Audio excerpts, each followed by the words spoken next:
Welcome to Washington Today on C-SPAN Radio for Tuesday, October 17, 2023. The House takes a vote on electing a new speaker to replace the ousted Speaker, Kevin McCarthy, and no candidate gets the necessary majority of members casting votes to be elected. The Republican conference nominee, Jim Jordan, could afford to have 3 Republican votes for another candidate. 20 voted for other candidates. President Joe Biden visiting Israel as a show of support for that country as it responds to Hamas's deadly attacks just over a week ago, and also reports say to emphasize the need to get humanitarian aid into Gaza, which is controlled by Hamas, currently the target of an air barrage by Israel and may soon be the subject of a massive ground assault. We'll have the latest on a U.S. military aid package that Congress will soon take up for Israel. Republican and Democratic House and Senate leaders attend a rally in support of Israel at the Historic Sixth Eye Synagogue in Washington, D.C. Democratic Congresswoman Cori Bush posts a video in support of her resolution calling for a ceasefire by both Hamas and Israel. And U.S. Supreme Court Justice Amy Coney Barrett expresses support for the Supreme Court's adopting an ethics code. This from Fox News. Judiciary Committee Chair Jim Jordan, Republican of Ohio, lost the first round vote to be House Speaker on Tuesday after 20 Republicans joined all Democrats to shoot him down. 7 Republicans voted for Majority Leader Steve Scalise, who was the previous Speaker designate before being forced to withdraw due to mounting opposition. 6 Republican lawmakers voted for ousted ex-Speaker Kevin McCarthy, and 3 moderate New York Republicans voted for former Republican Congressman Lee Zeldin. Additional votes were cast for the House Rules Committee Chair Tom Cole, the Majority Whip Tom Emmer, Congressman Mike Garcia of California, and Congressman Thomas Massey of Kentucky. That from Fox News. Here's how it played out on the House floor. The session opened with a prayer about the Speaker's election from the House chaplain, Margaret Kibben. And remind us that though we are many, we are members of one another. Out of many may one emerge. One common purpose which we each share, to serve this nation wisely, with purpose and compassion, with enthusiasm and discernment, with strength and with prudence, with determination and with humility, always in service to you and devoted to each other in love. The House chaplain, Margaret Kibben, retired Rear Admiral, at today's House session. And then with Speaker Pro Tem Patrick McHenry, Republican from North Carolina, presiding, there was a call for nominations for Speaker. And there were 2, Republican Jim Jordan of Ohio and Democrat Hakeem Jeffries of New York, the current minority leader, each of whom received his party's nomination in conference and caucus meetings earlier. Congresswoman Elise Stefanik, Republican of New York, the conference chair, nominated Jim Jordan. Our friend and colleague Jim Jordan is a patriot. He is an America First warrior who wins the toughest of fights, going after corruption and delivering accountability at the highest levels of government on behalf of we, the people. Jim is the voice of the American people who have felt voiceless for far too long. Whether as Judiciary Chair, conservative leader, or representative for his constituents in West Central Ohio, whether on the wrestling mat or in the committee room, Jim Jordan is strategic, scrappy, tough, and principled. He is a mentor, a worker, and above all, he is a fighter. And the American people know, we know, that Jim Jordan is a winner on behalf of the American people. Almost 10 years ago, many of us sat with our colleague Jim Jordan in this very chamber when Prime Minister Netanyahu delivered his historic joint address, which some of our colleagues across the aisle shamefully boycotted. Bibi pointed out that in this very chamber, we serve under the watchful gaze of Moses. He said, quote, "Overlooking all of us in this chamber is the image of Moses. And before the people of Israel entered the land of Israel, Moses gave us a message that has steeled our resolve for thousands of years. Be strong and resolute, neither fear nor dread them." He went on to say, "My friends, may Israel and America always stand together, strong and resolute. May we neither fear nor dread the challenges ahead. May we face the future with confidence, strength, and hope." End quote. On behalf of the American people, let's face the future with confidence, strength, and hope. Let's elect Jim Jordan, our Speaker of the People's House, for such a time as this. And I yield back. Congresswoman Elise Stefanik, Republican from New York, the House Republican Conference Chair, on the floor nominating Congressman Jim Jordan for Speaker. Congressman Pete Aguilar, Democrat from California, the Democratic Caucus Chair, nominated the current Democratic leader, Hakeem Jeffries of New York, for Speaker. A vote today to make the architect of a nationwide abortion ban a vocal election denier and an insurrection insider to the Speaker of this House would be a terrible message to the country and our allies.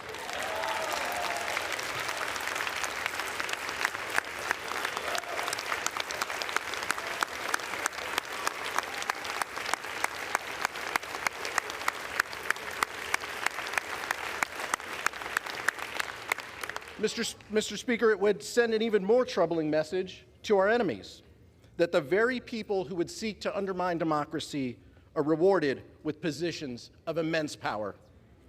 We are talking about someone who has spent his entire career trying to hold our country back, putting our national security in danger, attempting government shutdown after government shutdown, wasting taxpayer dollars on baseless investigations with dead ends, authoring the very bill that would ban abortion nationwide without exceptions, and inciting violence on this chamber. Even leaders of his own party have called him a legislative terrorist. He once said, quote, "I didn't come to Congress to make more laws." His words speak for themselves. When New Yorkers recovering from Hurricane Sandy needed Congress to act, he said no. When wildfires ravaged the West, destroying homes and businesses, and those residents needed disaster assistance, he said no. When the Mississippi River floods devastated the South and communities across state lines needed Congress to act, he said no. When our veterans were suffering from disease and dying as a result of their service to our country, and Congress passed a bipartisan solution, he said no. When our ally in Ukraine looked to Congress for additional support to help defeat Putin, he said no. And just before Hamas's brutal terrorist attack on Israel, he said no to fully funding military aid for our ally. This body is debating elevating a Speaker nominee who has not passed a single bill in 16 years. These are not the actions of someone interested in governing or bettering the lives of everyday Americans. This is nothing less than the rejection of the oath that we swore to uphold as duly elected members of this body. But on this side of the aisle and throughout this chamber, I'm convinced our oath still matters.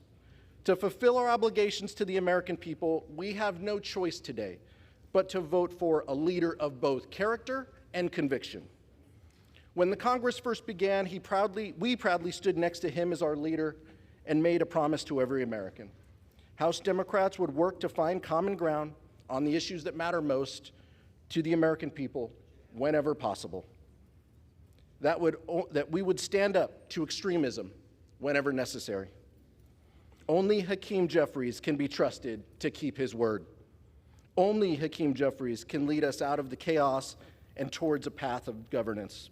It brings me immense pride to nominate our friend, the Democratic leader, Hakeem Jeffries, as Speaker.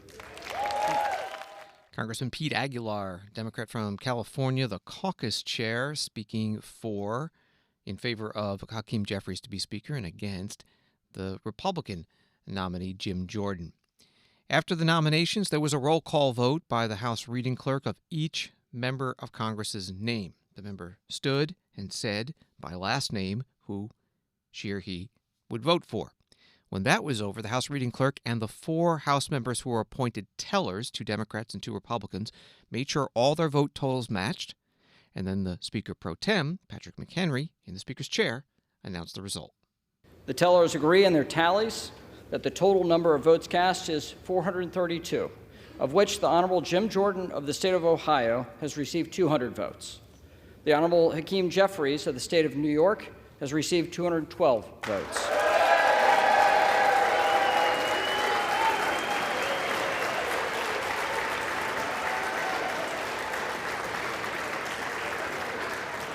The Honorable Kevin McCarthy of the state of California has received 6 votes.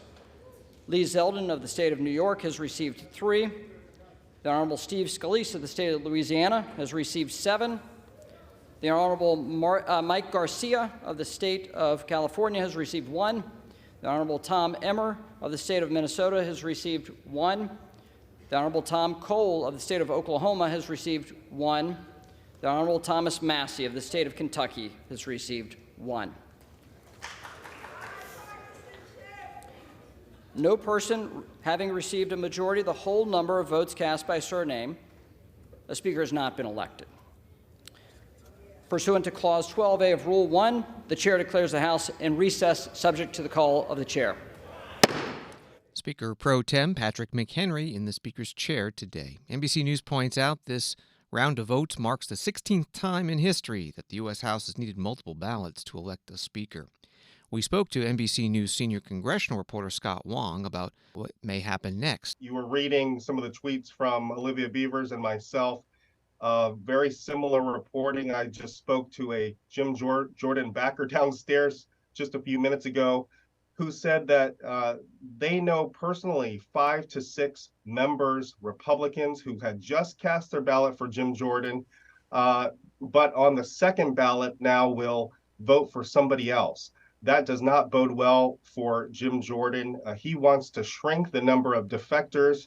Instead, there's a possibility we could see the number of defections, which stands now at 20, really start to grow and balloon. And at that point, it really would be over for Jim Jordan. Perhaps that is a reason why, instead of going right to the second ballot, that he is regrouping, huddling with his team, his whip operation. We saw him conferring with former Speaker Kevin McCarthy in the moments after the gavel slammed down. But the Republican Party right now is really in a state of disarray, and a lot of lawmakers are scratching their head as to what the next step is at this point, Greta. Why would those 5 to 6 switch from yes to no? Well, I think the reasoning would be Jim Jordan is the party's nominee at this point, at this moment in time for that first ballot. But his opponents in voting against him, 20 defectors, demonstrated that Jim Jordan is far away from being able to secure those 217 votes that he needs. He fell, in fact, 17 votes short, only getting 200 votes today. And so the thinking from, I think, some of these individuals is that, well, Jim Jordan can't get 217, just like Steve Scalise could not get 217. Now we have to move to a plan C or D. Or another scenario would be to leave Speaker McHenry, the Speaker Pro Tem, in that position, grant him a few more powers to enable legislating to start happening again. Because remember, Greta, we've been 2 weeks now without an official elected Speaker of the House. And in that time, no legislating has occurred on the House floor at a time when, we are now exactly 1 month away from the next government shutdown, when there are demands for additional Ukraine aid and additional aid for the war in Israel. And so there are some really heavy issues that are hanging above the Capitol right now, and we have not seen any sort of activity for the better part of 2 weeks. Where are the key players at this moment? Well, it is unclear. I think they are huddling in their respective offices. You have to imagine the leadership is trying to figure out a path forward, if there is a path forward for Jim Jordan. I was with lawmakers as they were walking back to their offices, the rank and file lawmakers. So they are awaiting word as to the next step. It is possible we could see additional votes later this afternoon, but we are sort of in a holding pattern, a wait and see mode as Jordan figures out what his next play is. remember, there are also others that are waiting in the wings. I wrote on Friday a story about Mike Johnson, who is a member of leadership, who has signaled that he is ready to jump into the speaker's race should Jordan not be able to secure the 217 votes that he needs. There are others that are believed to be raring to go. Tom Emmer, the majority whip, as well as some other names. And so we are sort of in a state of chaos and disarray, as we have been for the last 2 weeks, and nothing really has changed. NBC News senior congressional reporter Scott Wong interviewed by C-SPAN after the first House floor vote for Speaker today, and no member getting a majority of those voting in order to be elected. Some members of Congress spoke to reporters on the steps of the U.S. Capitol building after this vote. Constituents believe that we're dysfunctional, and now we're showing that we're dysfunctional. Republican Dan Muser of Pennsylvania. We need to get back in there. I know Jim's going to be working at it. I know Kevin's going to be working at it. I know Steve just voted for Jim Jordan. Most of the leadership did. Most of the committee chairs did. And, you know, we got some good friends of mine that are not on board at this point, and they're voting for Lee Zeldin. So we gotta wake up and stop this nonsense. There's real serious work to be done. But those others would say they didn't start the nonsense, of course. So what? Okay. Right? Think about it, right? Okay, so that was done. There were 8 that created all kinds of destruction. Why are we going to prolong these setbacks? You know, I had a couple say that to me now. We didn't start this. We didn't start this. I mean, I don't know. I haven't heard that since the playground. Big picture. Do you expect Jordan is going to go back to the floor now, or do you think that you guys need to have a conference meeting? We'll see. We'll see what the math says, right? We'll see what the progress can be made over the next couple of hours. I mean, I just had some brief discussions, but pretty direct and relatively strong with a couple of members, and maybe they come around. I mean, we got to understand, we got to operate as a team, because if we don't, we will lose everything and continue the disarray and lose appropriations and just continue to muddle through and have things get worse. So what do you make of the number of we got to stop making good the enemy of perfect. There were 7 appropriators who voted against Jim Jordan. Yeah. What did you make of that? Well, Jim's been anti-earmarks, and look, I get earmarks. They don't increase the size of our budget. We just allocate it where we have discretion over it. So I think some of them are going back 5, 6, 10 years on Jim Jordan. They're not dealing with the Jim Jordan of today. And I've been here for almost 5 years now. The Jim Jordan I've dealt with is reasonable, is on the side of the right thing, and doesn't make good the enemy of perfect. Thank you. So he's the man, and we got to get past this. Were you surprised by 20 no votes, though? Not really. That's kind of where I heard it was going to be. So if we can whittle it down to 10 in a hurry, and then get there. So I think it's more likely we do than we don't. But on the same note, we got to be prepared to what's next. Congressman Dan Muser, Republican from Pennsylvania, with reporters on the steps of the U.S. Capitol after that first vote on the House floor on electing the Speaker. And as you heard from the question, Congressman Jim Jordan, Republican from Ohio, nominated by the Republican conference, came up 20 votes short, 20 votes that from his conference that he did not get. He could only afford to lose 3. Also speaking with reporters, Congressman Chip Roy, Republican from Texas.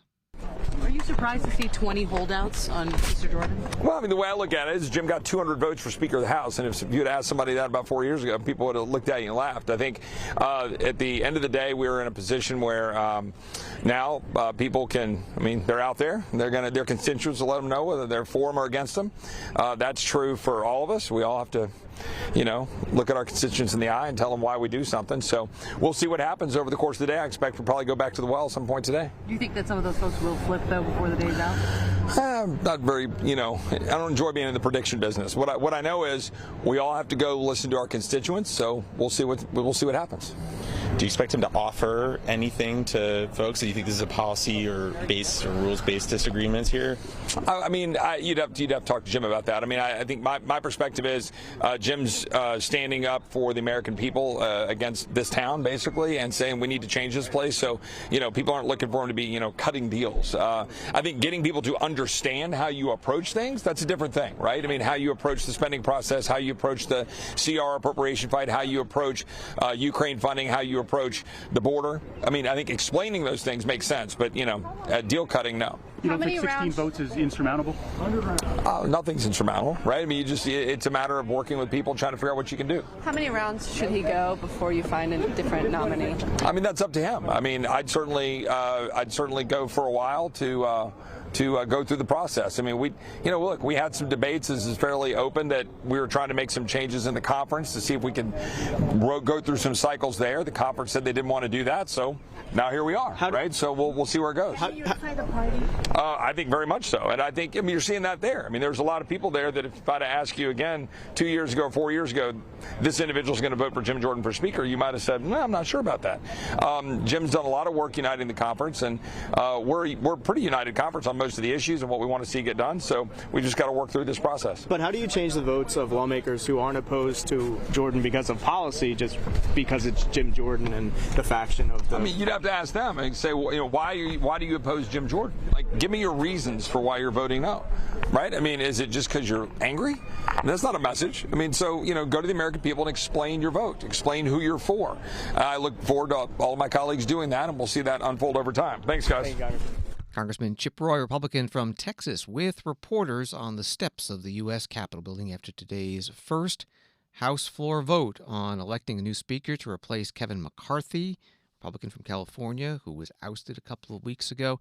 And the nominee from the Republican Party, Jim Jordan from Ohio, did not get the necessary support in order to be elected speaker. Democrat Steny Hoyer of Maryland also talking to reporters. We have a House that has now been shut down by the extreme wing of their party 4 weeks now. Now this is our first day of meetings, so we'll see where it goes. And that needs to stop. And the way it stops is for Republicans to decide that they want to go to a place where they can get votes, as opposed to going to places that they've lost votes. He got less than McCarthy got, so we'll see what happens. What does a consensus speaker, look like? The logistics look like in real life? Like, would Democrats ever nominate someone other than Jeffries? No, I don't think we have to nominate. We're going to nominate Jeffries, but we'll see what Mr. Jeffries says. But they have right now more votes than we do. They have more members than we do, and but we need a speaker who's responsible, a speaker who has a appreciation for the institution's role in our democracy and in making our government work and making America stable and confidence building rather than confidence destroying. So in practice, if Republicans chose someone who met those standards, would Democrats just not show up for the vote and let that person become speaker? I guess I'm just curious what that would actually look like. Well, there are a lot of different ways.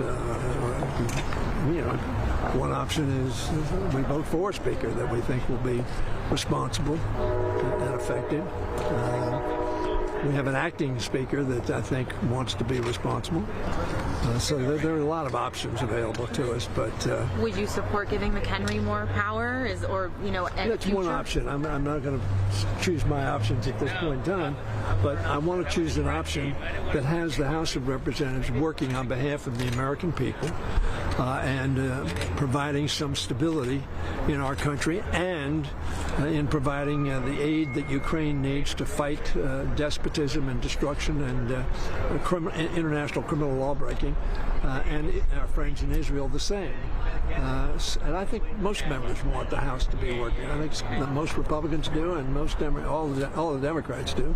And I would hope we would get to that end in a way that gives confidence that we can work together.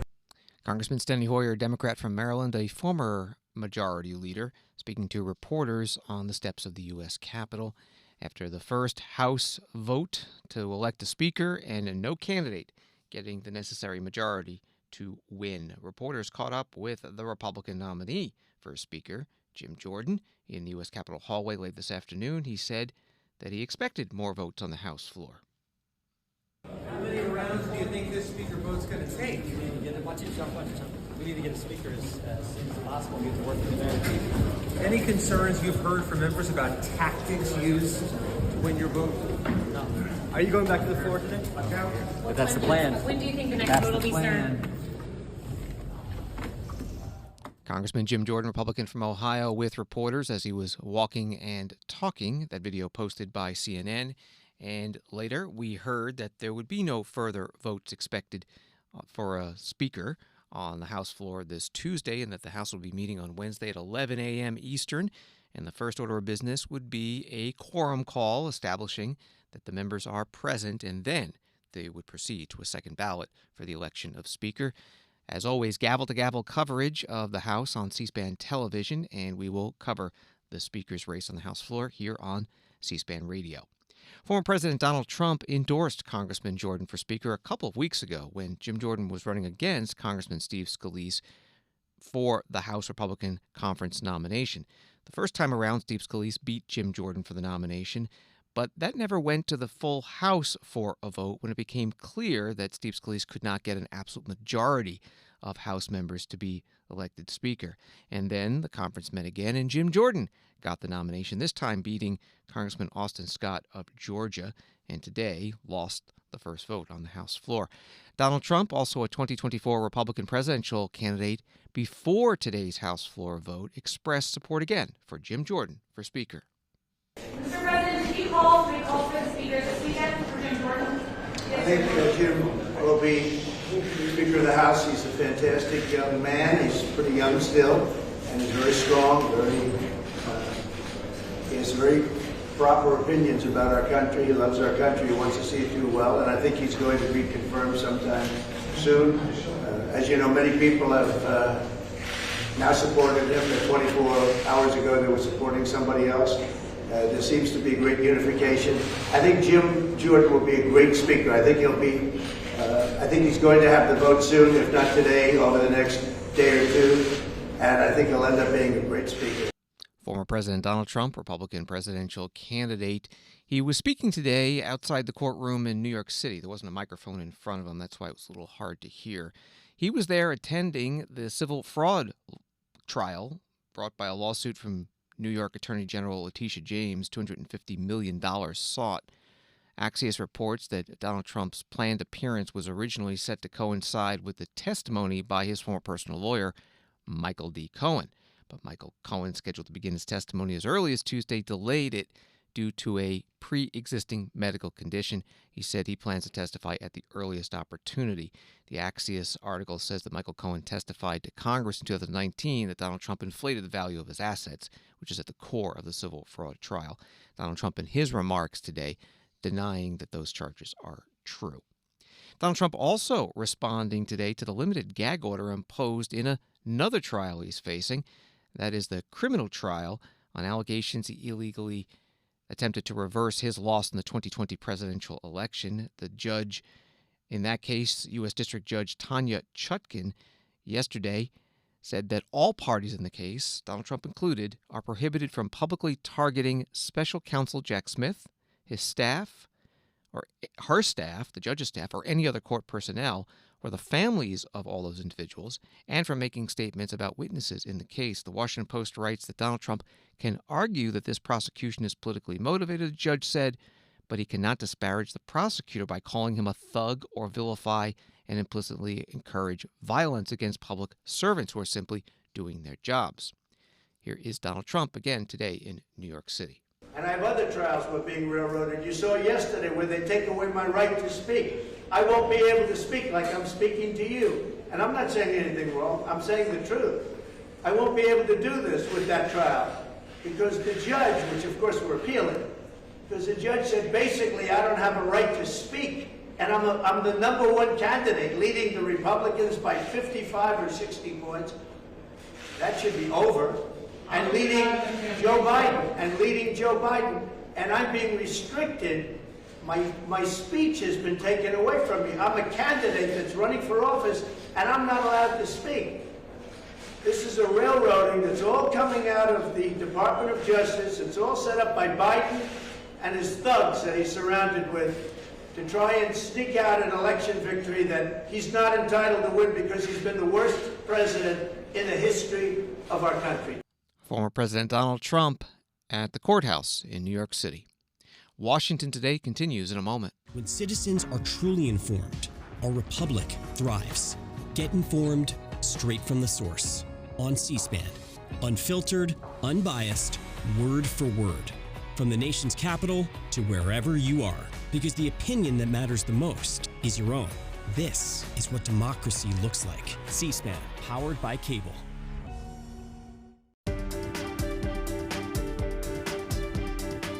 Welcome back to Washington Today, available as a podcast on the C-SPAN Now mobile app and wherever you find your podcasts.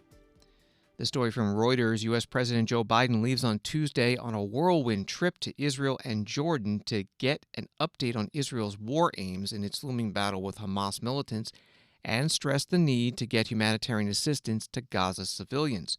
President Biden is expected to spend part of Wednesday in Tel Aviv for talks with Israeli Prime Minister Benjamin Netanyahu and other officials as Israel prepares a ground offensive aimed at eliminating Hamas militants in Gaza who killed 1,300 people during a rampage through southern Israeli towns on October 7th. President Biden will then fly to Amman, Jordan for talks about accelerating humanitarian assistance to Gaza. There he'll meet with Jordan's King Abdullah, Egyptian President Abdel Fattah al-Sisi, and Palestinian President Mahmoud Abbas, who has long been opposed to Hamas and whose organization exercises limited self-rule in the Israeli-occupied West Bank. That was reporting from Reuters. John Kirby, the White House Strategic Communications Coordinator for the National Security Council, was interviewed on ABC's Good Morning America about the aims of this trip. Spell out the president's mission as he heads to the Middle East. Really two things that are really primarily on his mind. First is making sure he gets an update from our Israeli counterparts about their plans, their intentions, how things are going on the ground, and make sure that he conveys a strong message of continued support for their Israeli defense forces and their ability to continue to prosecute these operations against Hamas. And number two, it's really on the humanitarian front, and he'll be hitting that not only hard while he's in Israel, but when he goes to Amman, Jordan, and speaks to President Sisi of Egypt, President Abbas of the Palestinian Authority, and of course King Abdullah, all focused on making sure that humanitarian assistance can flow in and that people who want to leave can get out. And obviously he's going to be very focused on the hostage situation, particularly those few American hostages that we know are being held by Hamas. This is a hot zone. How concerned are you for the president's safety? Well, there's always a concern wherever the president travels for his safety, of course. This will be certainly no different, and I'm sure that the concerns will be appropriately addressed through the necessary force protection and personnel protection measures, but obviously we won't go into details about that. You said the president wants to show support for Israel, but does his mission also include urging Israel to restrain themselves, not avoid a full-scale ground invasion of Gaza? Well, look, we're not getting into dictating operational terms to the Israelis. They have every right to defend themselves and to prosecute Hamas. But that said, George, I mean, since almost the very, very beginning here, we have been talking about how important it is for democracies like Israel and the United States to stand up for the law of war, to respect innocent civilian life, unlike Hamas. So this is a foundational element of the discussions that we've had with the Israelis for forever, and we'll continue to do that going forward. John Kirby is Strategic Communications Coordinator for the White House National Security Council, interviewed on ABC's Good Morning America. CNN reports while there was no explicit stipulation from the U.S. that Israel not launch its invasion until President Biden leaves the region, that's the understanding among American officials who have spent the past several days debating and planning the president's visit, according to multiple people familiar with the matter, and that American officials want humanitarian plans for Gaza fully signed off on and implemented before the start of the invasion, the people said, describing that task as among President Biden's main objectives during his visit to Tel Aviv on Wednesday. This from the New York Times, a story that Israel has asked the United States for $10 billion in emergency military aid, and that a package is moving forward in Congress in coordination with the White House and will also include funds for Ukraine, Taiwan, and the U.S.-Mexico border. U.S. Senate leaders talking about this. First, the Majority Leader Chuck Schumer, Democrat from New York. The task now is threefold. One, to eliminate the threat to Hamas, of Hamas. If Hamas is allowed to continue, the same thing will happen again. If you read the Hamas Convention and their history, they believe that there should be no Jews between the Mediterranean and the Jordan River. They would do to the rest of the Jews in Israel what they did to the Jews along the Gaza line. Second is to secure safe return of the hostages. And third is to remind Israel that she must be humanitarian, that she must obey the rule of war and must minimize civilian casualties among the Palestinians. And we did that to every leader we met. As majority leader, as the highest-ranking Jewish leader in American history, I felt I wanted to be there and I had to be there as an obligation. And now we're going to do everything in our power to ensure that the Senate delivers the support for Israel and the rescue package. We intend to get the package the end of this week, and it will include the military help Israel needs, the diplomatic and intelligence help Israel needs, as well as humanitarian aid to minimize the loss of innocent human life of Palestinians and of Israelis. The Senate Majority Leader Chuck Schumer, Democrat from New York, at a news conference. The Senate Republican leaders held their own press conference, and Minority Leader Mitch McConnell of Kentucky asked about aid to Israel.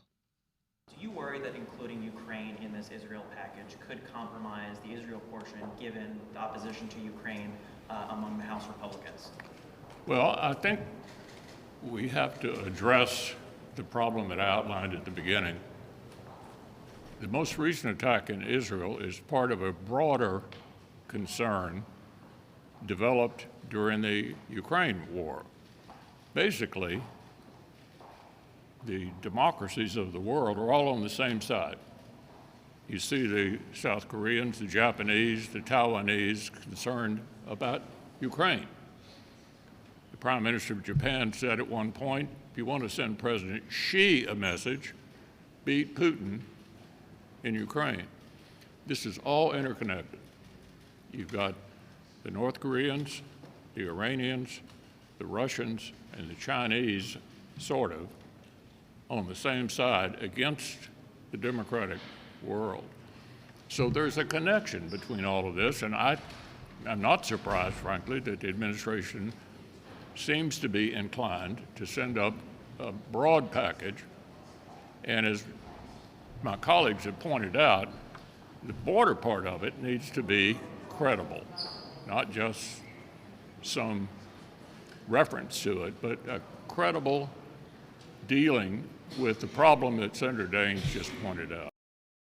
That's the Senate Minority Leader Mitch McConnell, Republican from Kentucky, at a Senate Republican news conference in the U.S. Capitol building. A few articles from Associated Press about Israel's war with Hamas. One reads, a grisly montage of video and photographs of Hamas's massacre of hundreds of civilians across southern Israel last week highlights the savagery of the attack and the ease with which the militant group appeared to operate inside Israel. The footage that the Israeli military showed foreign correspondents Monday included a photo of a burnt baby. It showed gunmen shooting the dead bodies of civilians in cars, militants in the process of beheading a body with a hoe, burnt corpses thrown into a dumpster.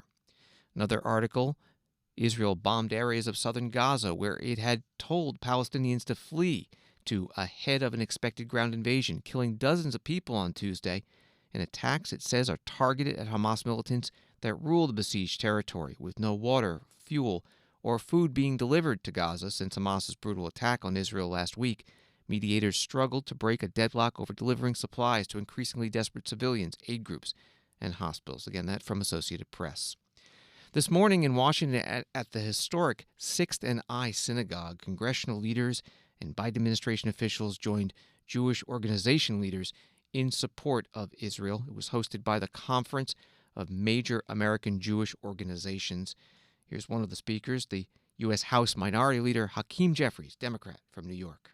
10 days ago, we watched in horror and heartbreak as Hamas launched an unprovoked, calculated, and barbaric attack against the state of Israel and the Jewish people. Hamas terrorists intentionally targeted and slaughtered Israelis in their homes, fired thousands of rockets at civilian areas, decimated entire communities, including neighborhoods I have personally visited in Sderot or Kfar Aza, and kidnapped women, children, young people, and seniors who are now being held in Gaza in harrowing conditions. Let me reiterate without hesitation that Hamas must be decisively defeated for the good of Israel, for the good of the Palestinian people, for the good of the region, and for the good of this world. The House Minority Leader Hakeem Jeffries, Democrat from New York, at the Sixth Eye Historic Synagogue in Washington, D.C., a program today in support of Israel. Also speaking there, the House Majority Leader Steve Scalise, Republican from Louisiana. Well, let me say this clearly. Israel is at war, and America will stand united with Israel and her people's right to defend themselves from these barbaric attacks.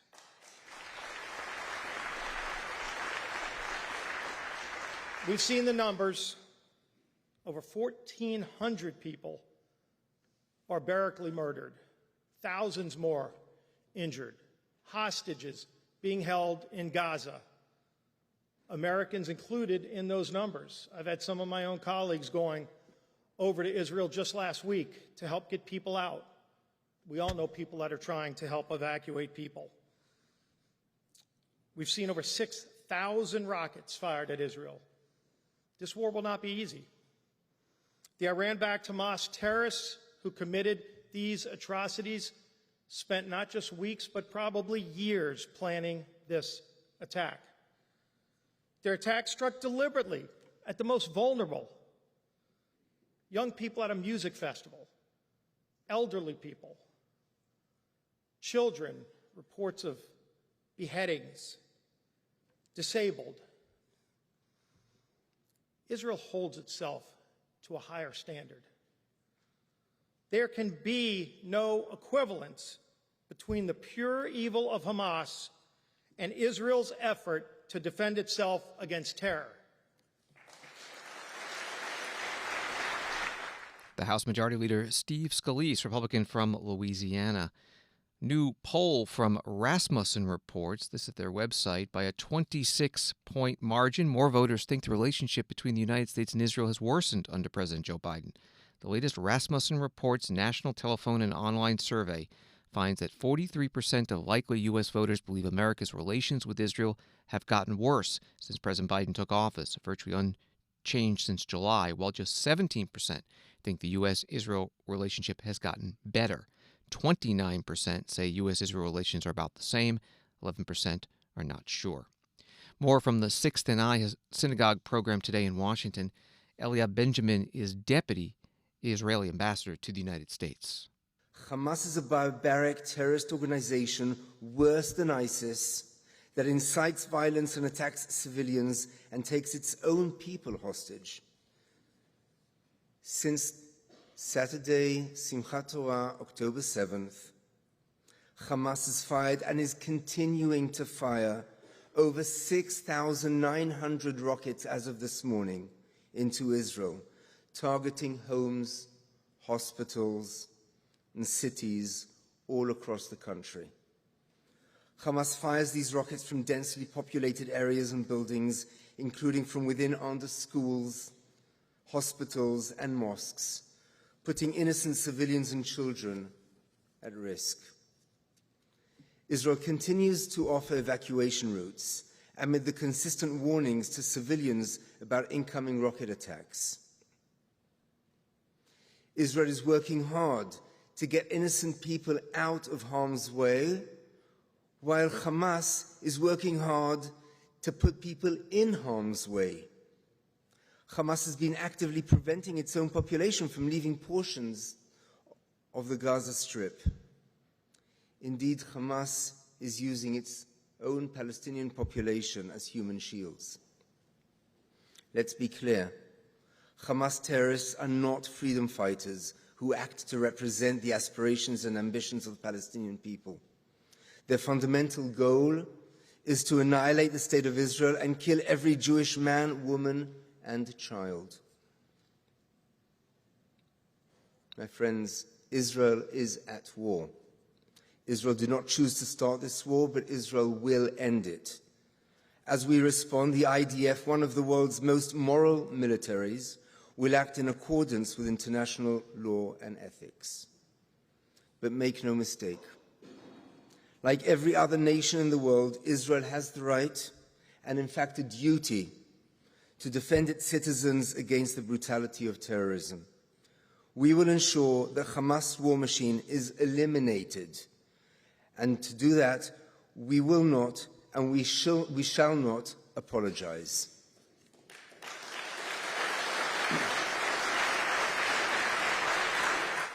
Eliav Benjamin, Deputy Israeli Ambassador to the United States at the Historic Sixth Eye Synagogue in Washington, D.C. You can find the full program at our website at cspan.org, our video library. Also there today, congressional leaders, Biden administration officials, including the Homeland Security Secretary, and leaders of Jewish organizations such as the Anti-Defamation League. And then, again, that's at cspan.org. The bipartisan leadership of the Senate Foreign Relations Committee and of the House Foreign Affairs Committee have introduced resolutions in support of Israel and condemning Hamas. They are expected to pass the House and Senate. The House resolution, the sponsors say, has over 400 co-sponsors. Congresswoman Cori Bush, Democrat from Missouri, has introduced a different resolution co-sponsored by about a dozen Democratic members, urging, quote, an immediate de-escalation and ceasefire in Israel and occupied Palestine. And the resolution goes on, all human life is precious, and the targeting of civilians, no matter their faith or ethnicity, is a violation of international humanitarian law. Congresswoman Cori Bush posted a video Monday night. Over the past week, many of my constituents have called my office, leaving anguished voicemails, urging all of us in Congress to stop a humanitarian catastrophe in Palestine and Israel right now. One of the constituent voicemails that played over and over in my head is from a woman who said, quote, I'm calling as a Jewish person, even though I know it's probably futile. I urge you to continue to advocate for a ceasefire and to advocate for the lives of Gazans. She then began to weep and hung up in tears. Our empathy and solidarity cannot be conditional. It must be universal. This is why I'm so proud to be leading this resolution alongside my extraordinary and courageous colleagues today, because I promised to save lives, because I see the shared struggles between the people of Ferguson and the people of Palestine, between the people in St. Louis and the people in Israel, because I preach the notability of peace, because I'm against human rights violation wherever they occur, because I'm against state-sanctioned violence wherever it happens, because I want equality, justice, safety, and dignity for everyone, and because I have love for the Israeli and Palestinian people who are suffering because of this violence and the inability of our governments to resolve the root causes of systemic oppression, military occupation, and the crimes of apartheid. Congresswoman Cori Bush, Democrat from Missouri, in a video posted Monday night. She is the main sponsor of a ceasefire resolution calling for a ceasefire on both sides between the Israel and Hamas war. Story from the Wall Street Journal. Palestinian health officials said more than 500 people were killed in an Israeli airstrike on a Gaza hospital in one of the deadliest single incidents of violence in the Strip hours before President Biden was expected to visit Israel in a show of support. Wall Street Journal notes that the Israeli military, a spokesperson saying he is looking into what happened at the hospital. Later, there was this headline from the Times of Israel. Israeli Defense Forces say assessment shows that a failed Islamic Jihad rocket caused the Gaza hospital blast. There was a question about all this today at the Pentagon briefing in the United States with the Deputy Press Secretary Sabrina Singh. Talked about how what separates the U.S. and Israel from Hamas. It's your democracies. You expect them to follow the rule of law. But Israel has a very long and well-documented history of targeting and killing civilians. We saw it earlier this morning when the UN said they killed 5 and now roughly 500 believed to be dead. I get the point you're trying to make, that is the expectation, but why not say, given your history, even though you are an ally, we will put in end-use monitoring systems, we will track you in the way that we track other countries. Why not put those guidelines in place, knowing what you know about them? We feel confident in our discussions that the Secretary has had with Mr. Gallant. You just saw Secretary Blinken was back in Israel for a second time in just less than a week. The President is going to Israel today. These are certainly things that will be discussed, but again, we did not put preconditions on Israel when it came to providing security assistance. We feel that Israel is, and democracies like Israel and us, should follow the law of war and will follow the law of war in protecting innocent civilians and directly targeting where these known terrorists are. I guess they're not, is my point. And just because a command center is in a hospital, it's still a war crime to target those, right? So I guess what I'm saying is there is evidence that they're not doing what you're saying they should be doing. Why not then say, okay, we will now put in the restrictions? Well, again, in relation to the report that you're referring to, I've seen the reports. I don't have any more details to provide at this time. I don't know who is responsible. We don't have all the facts, and I'm sure as we learn more, that will inform conversations. But right now, I'm not going to go down a hypothetical road of who is responsible for something. What I can tell you again is what the Secretary has been very clear on is that we expect Israel to uphold the law of war, and our priorities, our objectives in supporting Israel is making sure that Israel has what it needs through our security assistance, sending a continued strong message of deterrence that should any other actor think of entering the conflict, that they think again, and that we are being mindful and vigilant of any threats to our U.S. forces. The Pentagon Deputy Press Secretary Sabrina Singh at her briefing at the Pentagon. And word now from the White House that President Biden's trip to Israel will include only Israel, and that originally he was going to go to Jordan, meeting with the leaders of Jordan, Egypt, and the Palestinian Authority, but that portion of the trip has been canceled. This is Washington Today. Also at the Pentagon briefing today was Assistant Secretary of Defense for Indo-Pacific Security Affairs, Eli Ratner, and the commander of U.S. Indo-Pacific Command, Navy Admiral John Aquilino. They were talking about U.S.-China relations, the Pentagon releasing its annual China Military Power Report, or CMPR.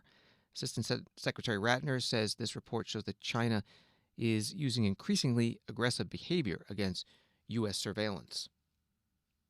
Well, last year's CMPR noted that PLA fighter jets were increasingly engaging in coercive and risky operational behavior. This year's CMPR provides a much clearer estimate of that disturbing trend. Specifically, since the fall of 2021, we have seen more than 180 such incidents, more in the past 2 years than in the decade before that. That's nearly 200 cases where PLA operators have performed reckless maneuvers or discharged chaff or shot off flares or approached too rapidly or too close to U.S. aircraft, all as part of trying to interfere with the ability of U.S. forces to operate safely in places where we and every country in the world have every right to be under international law. And when you take into account cases of coercive and risky PLA intercepts against other states, the number increases to nearly 300 cases against U.S., ally, and partner aircraft over the last 2 years. Assistant Secretary of Defense for Indo-Pacific Security Affairs, Eli Ratner, at the Pentagon during a news conference. Ukraine's President Volodymyr Zelensky says that Ukraine's military has used the long-range missiles provided by the U.S. after President Biden agreed to supply them against Russian targets that were, up to this point, out of range, up to 200 miles away. President Zelensky in a daily video message saying, "Special thanks to the United States. Our agreements with President Biden are being fulfilled. They are being fulfilled precisely. ATACMS missiles have proved themselves." Supreme Court Justice Amy Coney Barrett is the latest justice to say she supports a code of conduct for the United States. USA Today writes that Justice Barrett's remarks come as the Supreme Court has been heavily criticized after a series of stories this year detailing lavish travel that Justice Clarence Thomas accepted from a Republican donor, as well as revelations that Justice Samuel Alito flew to Alaska for a fishing trip on a private jet in 2008 that belonged to a hedge fund manager who repeatedly brought cases before the High Court. Justice Barrett was interviewed Monday night in Minneapolis at a program organized by the University of Minnesota Law School. I think it would be a good idea for us to do it, particularly so that we can communicate to the public exactly what it is that we're doing in a clearer way than perhaps we have been able to do so far. I will say this, there is no lack of consensus among the justices. There's unanimity among all nine justices that we should and do hold ourselves to the highest standards, highest ethical standards possible. So, I mean, I think what we are thinking about, in thinking about what I think about in a code of conduct, is how best to express what it is that we are already doing. And we already abide by the statutes. There are a number of statutes that govern all judges, including justices. We all file our financial disclosure forms, for example, or by gift regulations. Those are statutory requirements. And then I personally, and this is true of my colleagues as well, still follow the same rules that applied to me when I was a Court of Appeals judge, the canons of conduct. There are some differences that apply to the court just by virtue of its position in the hierarchy of the judiciary. And I think, we spend, our day job is, reading statutes and seeing if Congress anticipated everything or communicated everything clearly. And so, I think we want to do a good job at that. So. Do you think it will take much longer to come to an agreement about what a code might be, or what do you foresee looking ahead? Well, let's see. I think that's something that I can't really speak for the court about or make any sort of guess about that. I would just say that one thing I would want all of you all to know is that all nine justices are very committed to the highest standards of ethical conduct. All nine justices, and we're in agreement about what to do, and that we want to continue to follow the highest ethical standards. So any disagreement is nothing to do with either of those principles. Supreme Court Justice Amy Coney Barrett and University of Minnesota Law School professor and former Dean Robert Stein in Minneapolis Monday night. KARE-TV reports that Justice Barrett's appearance was met with protests both outside and inside the auditorium. A group of a half-dozen protesters in the second deck carrying signs referencing Justice Barrett's ruling on abortion shouted, "Not the court, not the state. People must decide their fate," before police escorted them out of the building. The lecture then continued without interruption. Student groups had collected online signatures in an attempt to disinvite Justice Barrett from campus.